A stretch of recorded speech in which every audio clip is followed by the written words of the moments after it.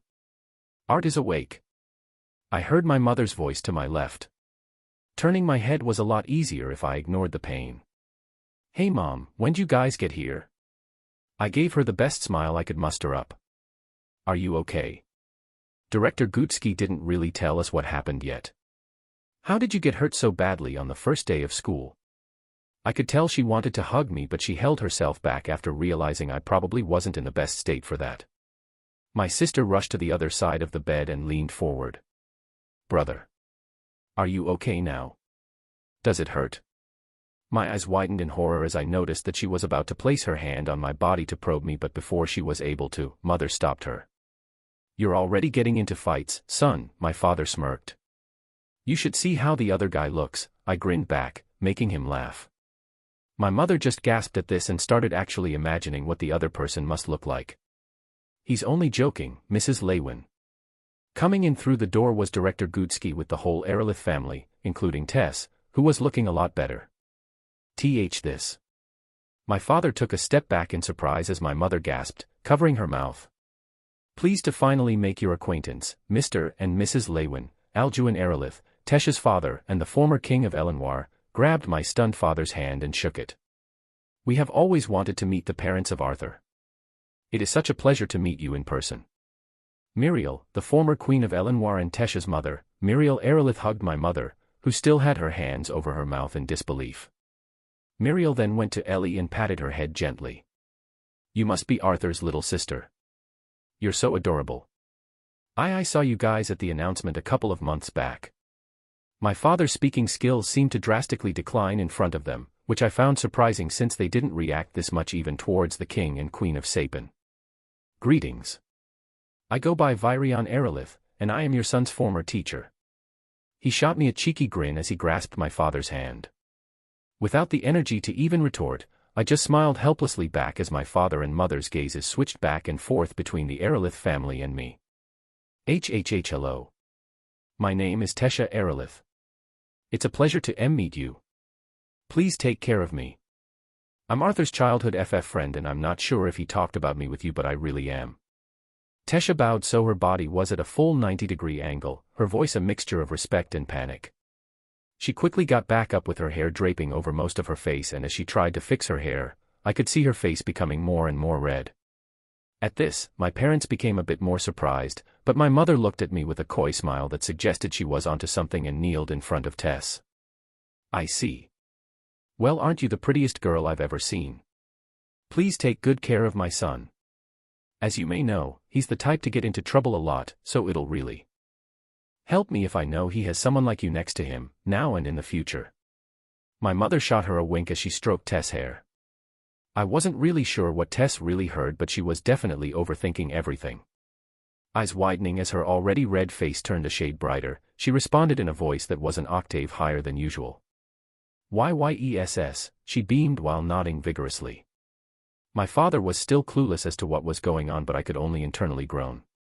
Leave it to my mother to instill misleading thoughts like this in a 13-year-old girl.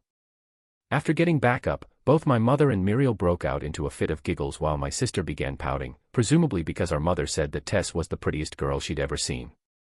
How are you feeling, brat? Virion took a seat on the edge of the bed as he gave a pat to Sylvie, who went back to sleep. Tess, regaining her senses, walked up to me too with a worried expression. Hey, I can beat you in a fight right now, Gramps. I tried to hold in the coughs that were about to come out, but I couldn't. I'm so sorry, Art. If it wasn't for me, you wouldn't have been.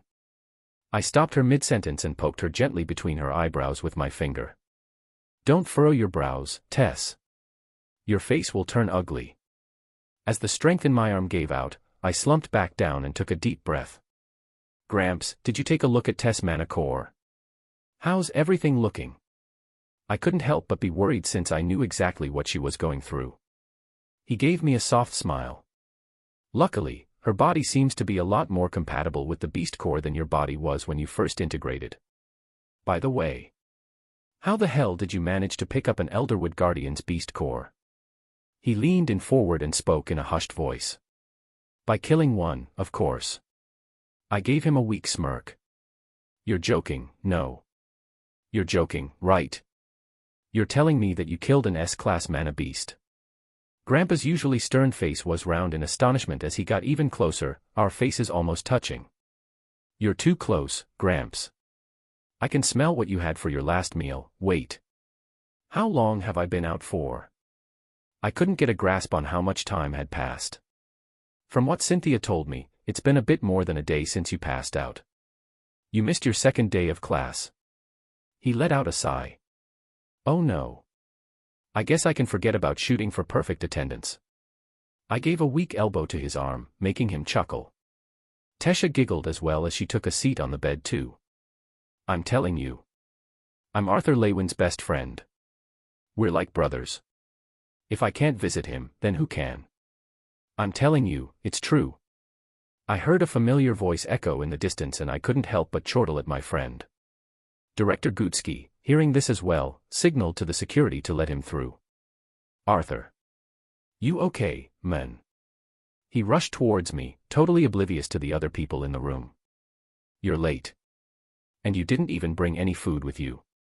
Letting out an exaggerated sigh, I just slightly shook my head. I guess you're fine if you can talk like that. Elijah let out a sigh as relief washed over his face. I started smiling as his head came back up and recognized who the other people in the room were. My friend's face contorted from relief to terror as he realized that, besides my family, the director of the academy and the whole royal family of the kingdom of Elenoir were also in the room. Ah, oh my. His slack jaw failed to form words. Buffed, ha ha ha, ow, ha ha. My stomach felt like it was being wrangled as I couldn't stop laughing. Gramps, Mr. and Mrs. Aerolith, I'd like you to meet my closest friend, Elijah. Pleased to meet you.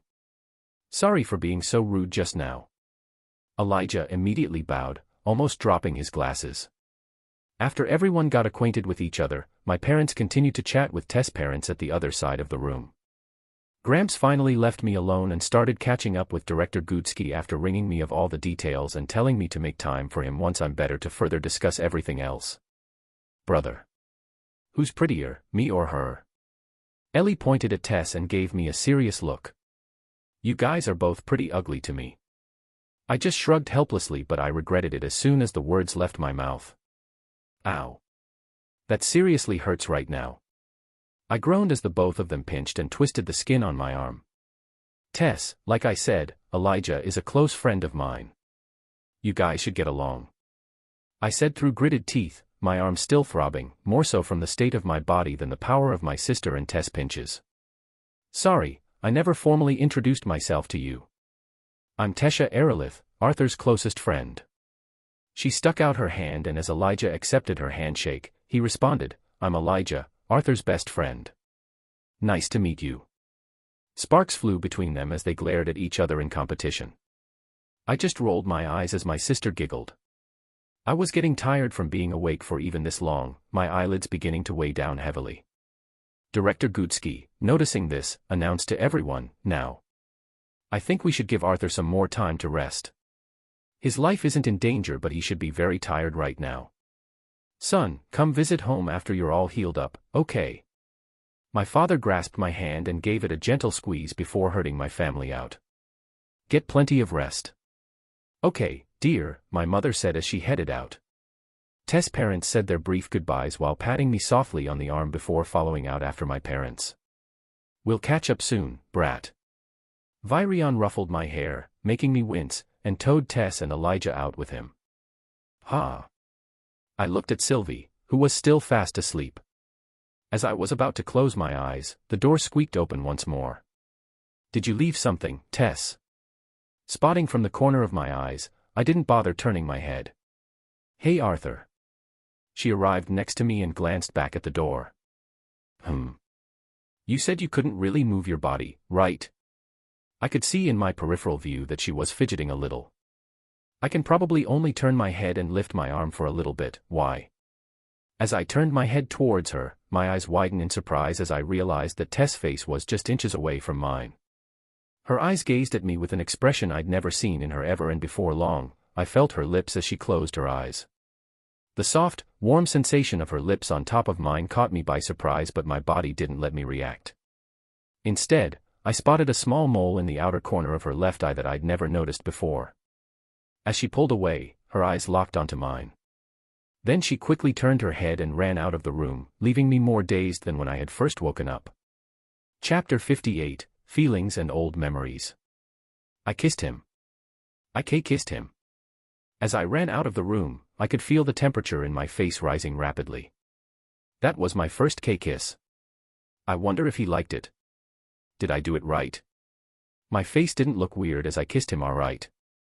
I stopped in the hall and looked at my reflection in the window. I stood right in front of it and pretended to kiss Art again to see how I'd looked. Eek. No. Banging my head on the window in embarrassment, I could only groan at the thought of how weird I must have looked to him.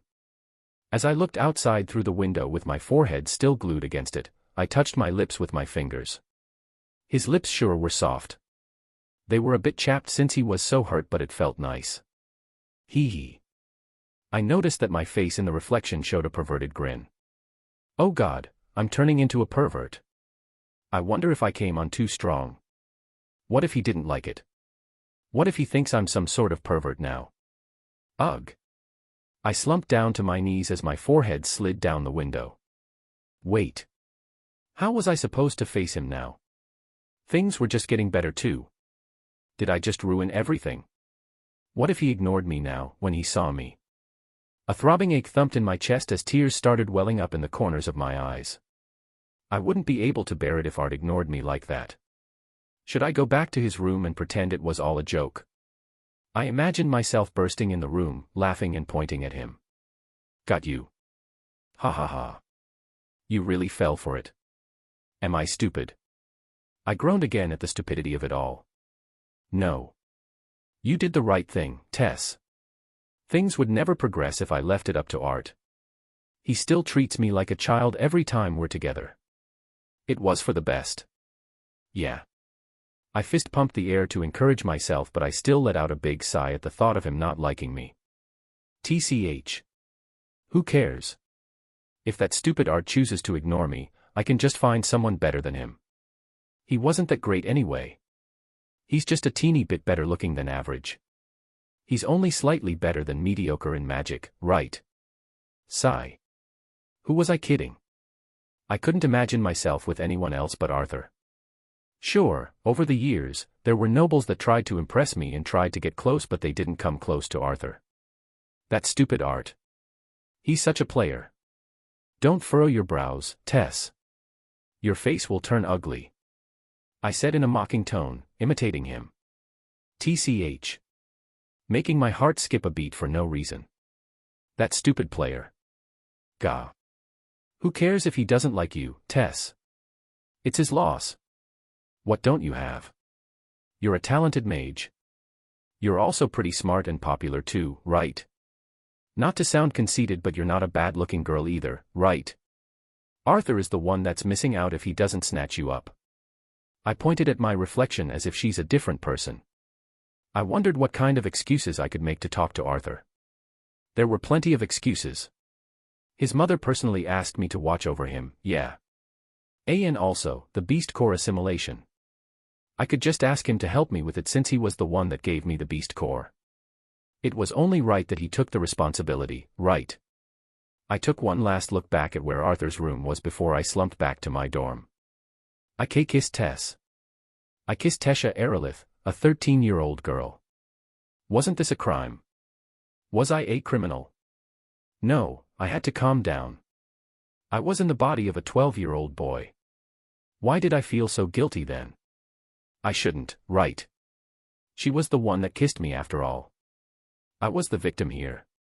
Making a move on me while I was in this vulnerable state, he sure was smart, that Tess. As I stared blankly at the door she'd left through, my shaking hand finally reached my lips and I just lay there, dumbfounded, touching my mouth as my mind couldn't help but recall the soft, moist touch of her lips. This was wrong. Yes, I was technically only 12 years old, but with the mental age from my previous life and this life combined, I was almost 50. Even assuming that I had kids late, Tess would still be around the age of a daughter if I'd had one. God damn it. All of this was because of this accursed body.